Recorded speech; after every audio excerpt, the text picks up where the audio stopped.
बदनामी और तलाक। राधा बस रोए चली जा रही थी, उसके आंसू रुकने का नाम नहीं ले रहे थे। वो अपनी माँ से बार बार एक ही बात कह रही थी, मुझे बदनाम कर उसे क्या मिला? सिर्फ उसे डाइवोर्स तलाक आसानी से मिल जाए। उसने मेरा नाम गैर मर्दों के साथ जोड़ दिया, मेरी जिंदगी नरक बना दी। मेरे पति होते हुए खुद मुझ पर ये इल्जाम लगा रहे हैं। ये वही इंसान है जो कल तक मेरे लिए सब कुछ करने को तैयार थे, दिन को रात कहने को तैयार थे। आज अपने अहंकार में मुझे नीचा दिखाने के लिए मुझे तलाक दे रहे हैं। मेरी गलती क्या? अपने और अपनी बेटी के लिए आवाज उठाना। अब लोग भी मुझे अजीब नजरों से देखते हैं, गंदी बातें करते हैं। रास्ते पर चलना मुश्किल हो गया है। सहेलियों ने भी मुंह फेर लिया, बस कुछ ही मुझे समझती है और मेरे साथ है। माँ, आपका भाई बहन का साथ और बेटी का प्यार साथ मेरा हौसला बढ़ाता है। मैंने भी फैसला कर लिया है, मैं लोगों के तानों से, बदनामी से डरूंगी, ना ही झुकूंगी ना रुकूंगी। अपने आत्मसम्मान और हक के लिए बिना थके लड़ूंगी लोगों से, उस इंसान से जिसमें इंसानियत ही नहीं रही। और फिर शुरू हुए कोर्ट कचहरी के धक्के, पैसों की और समय दोनों की बर्बादी पर कोई दूसरा रास्ता नहीं दिख रहा था।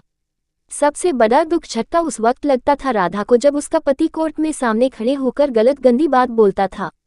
वो बहुत मायूस हो जाती थी, कभी कभी सब कुछ छोड़कर कहीं दूर भाग जाना चाहती थी, पर उसका अंतर्मन उसे झकझोर देता, तुम ऐसे पीछे नहीं हट सकती, तुम चुप नहीं रह सकती। और राधा फिर हिम्मत कर खड़ी हो जाती अपनी बेटी के हक के लिए। सोचती मैं मजबूत बनूंगी तभी बेटी को मजबूत बना पाऊंगी। जैसे जैसे कोर्ट में केस आगे बढ़ रहा था, राधा का आत्मविश्वास भी बढ़ता जा रहा था। राधा बेझिझक अपना काम करने लगी थी। उसे महसूस होने लगा था लोगों के सामने एक अच्छी शादीशुदा जिंदगी का दिखावा करना बहुत गलत था। अगर उसने कुछ लोगों को भी सही बात बताई होती, अपनी परेशानियां बताई होती, तो आज ये दिन न देखना पड़ता। लोग उसकी मुश्किलों को समझते। खैर, जो होना था हो गया, सोचकर राधा ने ठंडी सांस ली। अब वो खुलकर जिएगी अपनी जिंदगी। उधर राधा के पति को भी एहसास हो गया था, उसने राधा पर झूठे इल्जाम लगा मुसीबत मोल ले ली है। उसने तो सोचा था राधा जैसी समाज में एक अच्छी जिंदगी जीने का दिखावा करने वाली औरत मुंह बंद कर चुपचाप घर में बैठ जाएगी, पर हुआ सब कुछ उल्टा। राधा ने तो घरेलू हिंसा की सच्चाई सबके सामने लाकर रख दी थी। कुछ सबूत भी जुटा लिए थे राधा ने। वो अब अपनी बेटी के साथ जीना सीख गई थी, उसके घरवाले भी पूरा साथ देते थे उसका। तभी एक दिन दरवाजे की घंटी बजी। राधा ने भी सोचा कौन हो सकता है इस वक्त। जब देखा तो वो अचंभित रह गई, दरवाजे पर उसका पति खड़ा था। उसने राधा से पूछा, अंदर आ जाऊं? राधा ने कुछ सोच हाँ बोल उसे अंदर आने दिया और पूछा, अब क्यों आए हो? वो बोला, मुझे माफ कर दो, मुझसे गलती हो गई और घर वापस चलो। मैं तुम्हारे और अपनी बेटी के बिना नहीं रह सकता। अचानक आए इस बदलाव से राधा सोच में पड़ गई थी। वो कुछ समझ नहीं पा रही थी, पर उसका पति केस वापस ले साथ में सुखी जीवन बिताने की बात कर रहा था।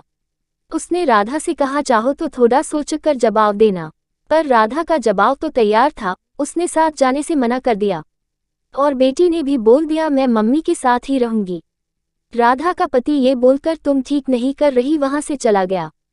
पूरी रात वो सोचती रही, उसने गलत निर्णय तो नहीं लिया? क्या मुझे अपनी बेटी के अच्छे भविष्य के लिए साथ चले जाना था? बेटी को माँ पापा दोनों मिल जाते। शायद सच में उनकी सोच बदल गई हो। सोचते सोचते सुबह हो गई। सब घरवाले भी सोच में थे, क्या किया जाए, इंसान बदल भी तो सकता है। पर सबने समझदारी दिखा, कुछ दिन इंतजार करने का सोचा, तभी केस की तारीख भी आ गई। राधा ने सोचा था आज के पति के व्यवहार से पक्का निर्णय ले लेगी, और जो हुआ सोच से बाहर था। पति का वही रूप पाया। राधा आज भी अपनी बेटी के लिए लड़ रही है, बस एक बात सोचती है, उस दिन उसका पति बदला रूप ले घर क्यों आया था?